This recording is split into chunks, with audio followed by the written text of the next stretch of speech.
বেরিয়েছি বিকেলবেলায় এই মলটায় এসেছি। এটা হচ্ছে জি মল। বেশ অনেক খাবার দাবার আছে সামনে। প্রথমে খেলাম আমরা ফুচকা, 2 রকমের, দই ফুচকা একটা, আর একটা ওই বেশ একটু ওরা কী বলে এটাকে, গোলগাপ্পে। আর এখন ওয়াফেল খাওয়া হবে।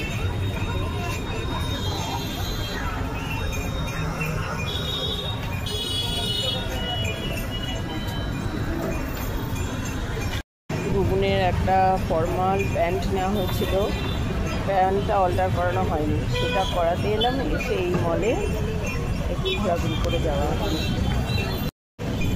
এটা কি তুই একা খাবি? না, খাও না। তুই তো ওয়াফেল এরকম আনিসনি বুবুন। খুব খাওয়াটা